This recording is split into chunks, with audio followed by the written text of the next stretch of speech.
Your next reading is currency and exchange rates, end of chapter questions. Question number 1. An exchange rate is most commonly quoted in real terms. Well, it can be in nominal terms, so exchange rate can be in real and nominal. Mostly it is quoted in nominal terms, so this is not correct. Exchange rate is the price of one currency in terms of another. That is correct. That is in fact the definition of exchange rate. And exchange rate between two currencies ensure they are fully convertible. There is no such assurance, so that makes B to be the correct option. Next, a decrease in real exchange rate quoted in terms of domestic currency per unit of foreign currency is most likely to be associated with an increase in which of the following? Okay, first of all, we know the real exchange rate, that is domestic currency per foreign currency, is equal to spot domestic per foreign currency times the foreign price level upon the domestic price level. Right, that's the formula we know. Now, a decrease in real exchange rate. A decrease in real exchange rate would occur when the denominator here, that is the domestic price level, if the domestic price level increases, a larger denominator will reduce this fraction and overall the real exchange rate will fall. So that makes B to be the correct option. Next, in order to minimize the foreign exchange exposure on a euro denominated receivable, you have a euro denominated receivable due from a German company in 100 days. A British company would most likely initiate a forward contract so to protect against any adverse change in the exchange rate in euro. So basically it will sell euros for buying pounds in the future. So that makes B to be the correct option. Next, which of the following counterparties is most likely to be considered a sell-side foreign exchange market participant? A large corporation that borrows in foreign currency, so it's from the buy side. Our sovereign wealth fund that influences cross-border capital flows, this is again also from the buy side. A multinational bank that trades foreign exchange with its diverse client base, yes, this is from the sell side. The sell side generally consists of large banks that sell foreign exchange to their clients, to the buy side clients. So these banks act as market makers, quoting exchange rates at which they will buy, which is also called the bid price, or the price at which they will sell. This is called the offer price. So that makes C to be the correct option. Next.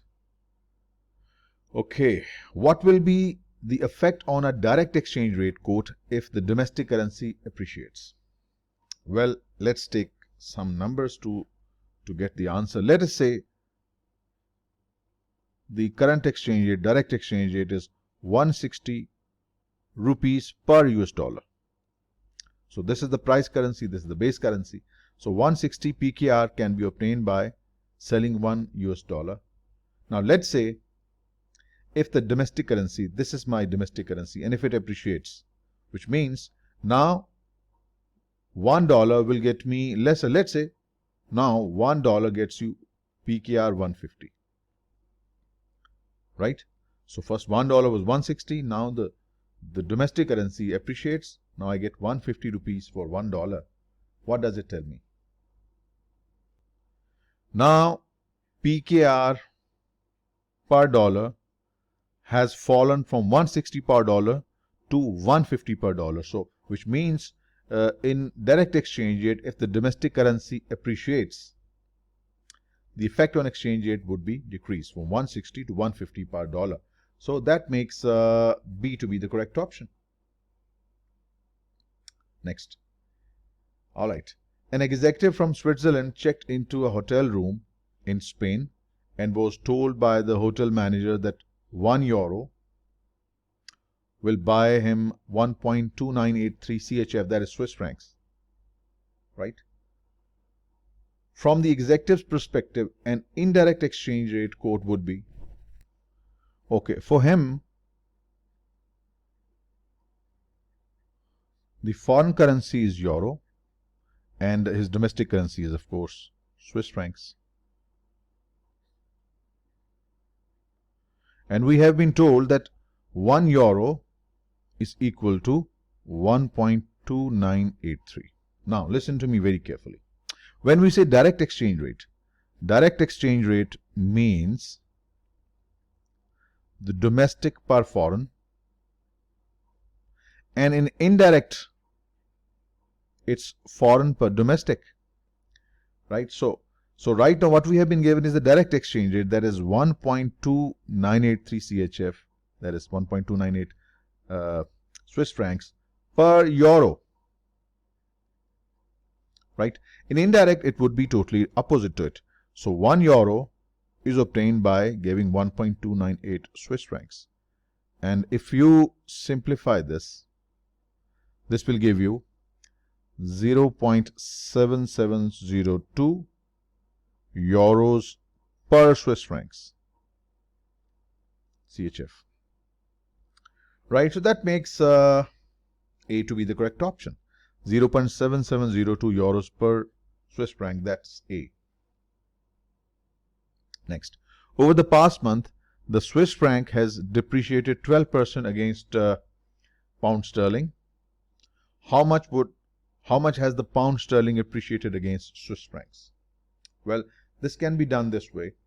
You simply write 1 upon 1 minus depreciation, means you will reduce 12%. Had there been appreciation, would have added 12%. So it's going to be 1 over 1 minus 12%, that is 0.12. And then whatever the result you get, deduct it from 1, and you will get straightforward. Your answer is going to be, when you simplify this part, it will give you 1.136 less 1, that is 13.6%. So what we can say, 12% depreciation in Swiss francs would result in 13.6% appreciation in pound sterling. So that's more than 12%. That makes C to be the correct option. An exchange rate between two currencies has increased to 1.45 from some earlier number if the base currency has appreciated by 8% against the price currency. The initial exchange rate between the two currencies was closest to. So the quickest way to do a question like this is just take base currency versus the price currency. You will never make a mistake if you use this approach. Let's just talk about base currency being dollar and price currency being euros, right? So originally the base currency $1 got you X euros, and now the new exchange rate is that the base currency has appreciated by 8%, which means now it's 1.08, and this gets you 1.45 euros. What was the original price currency value with regard to $1? So you simply make a cross. X times 1.08, that is 1.08x is equal to 1.45, making x the subject of the equation, 1.45 over 1.08, and that will give you 1.3426 euros per dollar. Just assume number, so nonetheless we got the answer. It is B. Next, question number 9. The following information relates to question number 9 and 10. The dealer provides the following quotes: Chinese yuan per Hong Kong dollar 0.0422, Chinese yuan per South African rents 0.9149, and Chinese yuan per Swedish krona 1.0218. Okay. Now the spot rate of South African rand per Hong Kong dollar cross rate is closest to. Well, the easiest way to do it, just identify what the desired numerator and the desired denominator, and then just play around with these fractions. I need a South African rand in the numerator, so this is the one. What I do, if I write it as South African rand per CNY, which means I will be using 1 upon 0.9149, right? And if I need Hong Kong HKD, Hong Kong dollar, so I would take the one that involves Chinese yuan, this one. So it's going to be HKD per Chinese yuan. It's going to be 1 over 0.8422. There are many ways of doing it. Whichever way you find comfortable with, you can do it. So I'm going to use this as a numerator, 1 over 0.9149 upon 1 over 0.8422. As you can see, these will be cancelled. Also, when you simplify these, it will give you, it will basically, the fraction would be 0.8422 upon 0.9149, and when you will simplify this, you should get 0.92053. So this is the cross rate, 0.92053 South African rand per 1 Hong Kong dollar. So that makes A to be the correct option. Then another dealer is quoting the South African rand per Swiss krona at 1.1210. The arbitrage profit that can be earned is closest to. First of all, let us see the cross rate. What we get is, through the numbers given, we'll do the same thing. ZAR per Chinese yuan, and then Swedish krona,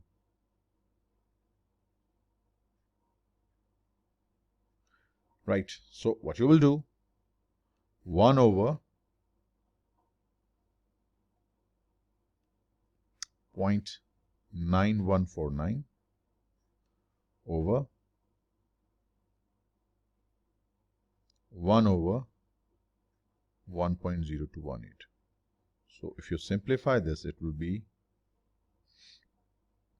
1.11684. Right now, there is an arbitrage opportunity. The difference between the dealer's given rate versus the rate we get. So the differential is 1.1210 less 1.11684. So this would give you the difference of 0.00416, right? So per million, multiply this with 1 million, what you get is 4160 South African rand per 1 million of Swedish krona, right? So it's going to be then 416, which is approximately 4200 South African rand per 1 million of Swedish krona. So that makes C to be the correct option. Next question, number 11. A Brazilian real per Mexican peso spot rate is listed by a dealer at 0.1378. The 6 months forward rate is 0.14193.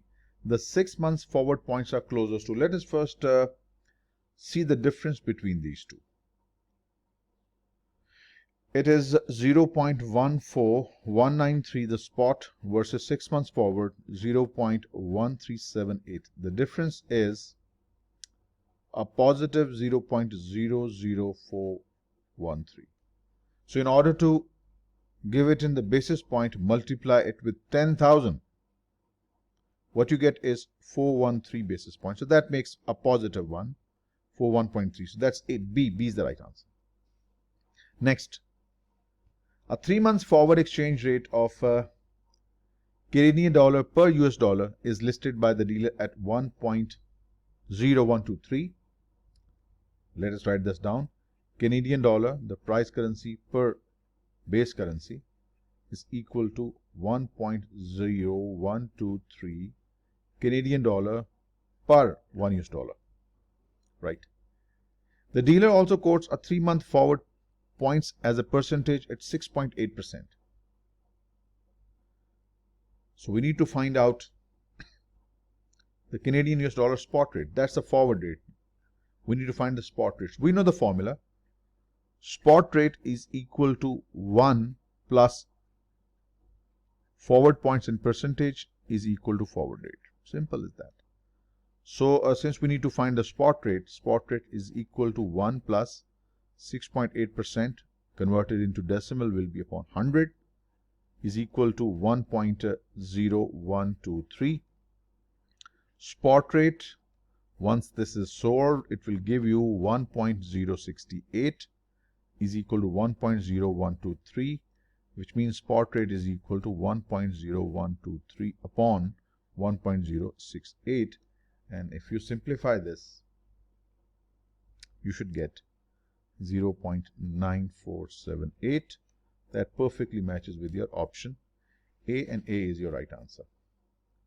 Then, if the base currency in a forward exchange rate rate quote is trading at a forward discount, which of the following statement is most accurate? Well, the base currency is trading at a forward discount means that 1 unit of base currency costs less for forward delivery than for the spot delivery. That means that the forward exchange rate is less than the spot exchange rate. So the forward points expressed either as an absolute number of points or as a percentage will be negative. That makes B to be the correct option. A forward premium indicates what? Let us first write down the formula. Forward upon spot is equal to 1 plus interest rate in the price currency over 1 plus interest rate in the base currency. Right. Now, a forward premium indicates that an expected increase in the demand for the base currency. No, this is not correct. Not any increase in demand.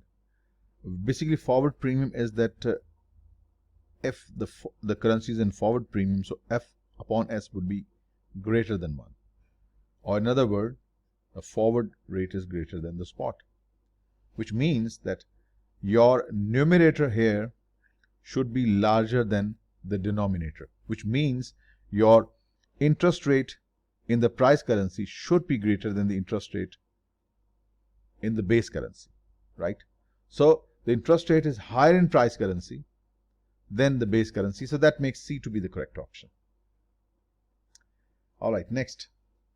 The Japanese yen per Australian dollar spot exchange rate is 82.42. The Japanese yen interest rate is 0.15% and the Australian interest rates are 4.95. If the interest rates are quoted on the basis of 360 day a year, the 90 days forward point in Japanese per Australian dollar would be closest to. We know what to do. What we have are Japanese yen per Australian dollar. It's 82.42 Japanese yen per Australian dollar, right? Use the formula we just reused in the previous slide. Forward upon spot is equal to 1 plus interest rate in the price currency or 1 plus interest rate in the base currency. Now let us first determine these. Don't forget we already have the spot, that is 82.42. We need to find the forward, and let us first find interest rate in the price currency. Well, it is 0.15% on annual basis. Let us convert into the 90 days, dividing it with 360 multiplied with 90. So what you get is 1 plus this. The simplification of this would give you 0.0375%. So 0.0375. Then the interest rate in the base currency, it's 4.95, right? 4.95% upon 360 multiplied by 90. Then it's going to be 1.2375%. Now, if you simplify this part of the equation, it should give you 0.988146 forward per spot. If you make forward as the subject of this equation, you should get F is equal to 82.42 multiplied by 0.988146. And if you do, what you'll get is 81.443. All right, that's the first step. Then we have to calculate the 90 days forward point. So for that, you need to just calculate the difference between this versus this. If you do 81.443 versus 82.42, the difference would be negative. It's going to be 81, that's the forward, less spot. It's going to be negative 0.977, and since it's to be given in basis point, multiplying with 100 will give you negative 97.7. That gives you B to be the correct option. Next, which of the following is not a condition of an ideal currency regime? Fully convertible currencies, this is a condition of an ideal currency regime. Fully independent monetary policy, this is a condition of an ideal currency regime. But independently floating exchange rates, this would cause uncertainty. Uncertainty with regard to prices of goods and services, as well as real and financial assets. Right? So to eliminate this currency related uncertainty, an ideal regime would be a fixed exchange rate among all currencies. So this is not correct. This is not a condition of ideal currency regime. Next, question number 17. In practice, both fixed parity regime and target zone regime allow the exchange rate to float within a band around the parity level. Let's say this is dollar PKR per dollar, and the currency somewhere floats around this upper and maximum and the lower limit. The most likely rationale for the band is that the band allows the monetary authority to exercise more discretion in monetary policy. Right? This band will give you more discretion. Right? That makes C to be the correct option. A fixed exchange rate regime in which the monetary authority is legally required to hold foreign exchange reserves backing 100% of its domestic currency issuance is best described as dollarization. Dollarization is a condition where dollar is used in addition or sometimes instead of the domestic currency. Incorrect. A currency board. Yes, a currency board is the monetary authority that is legally required to exchange domestic currency for a specified foreign currency at a fixed exchange rate. So it cannot issue domestic currency without receiving foreign currency in exchange, and it must hold that foreign currency as a 100% reserve against the domestic currencies issued. So which means the country's monetary base is fully backed by the foreign exchange reserves. That is the bank reserve plus notes and coins in circulation. That makes B to be the correct option. Why not C? A monetary union. A monetary union basically is a currency union whereby under an agreement countries share the same currency. This is not what we're looking for. That makes B to be the correct option.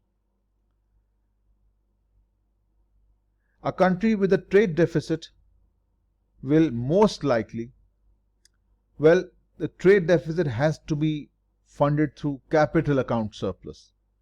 And this capital account surplus would come either by borrowing from foreigners or selling assets to the foreigners.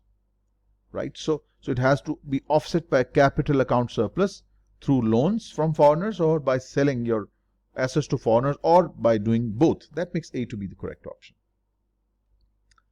A large industrialized country has recently devalued its currency in an attempt to correct a persistent trade deficit. Which of the following domestic industries is most likely to benefit from the devaluation? That industry will benefit that has price elasticity of demand greater than 1. So luxury cars expected to have PED greater than 1. Branded prescription drugs, they have PED less than 1. And restaurants and live entertainment venues, PED is less than 1. Which means, in this case where the price elasticity of demand is greater than 1, any decrease in price would result in higher quantity demanded, so it will offset the trade deficit, so the trade deficit would reduce. So that makes A to be the correct option. Next, a country with a persistent trade surplus is being pressured to let its currency appreciate. Which of the following best describes the adjustment that must occur if the currency appreciation is to be effective in reducing the trade surplus? Well, the trade surplus cannot decline unless the capital account deficit also declines. So what should happen? The foreigners must buy more assets, right? Which means there should be more capital flows that should shift towards the domestic market. So that makes C to be the correct option.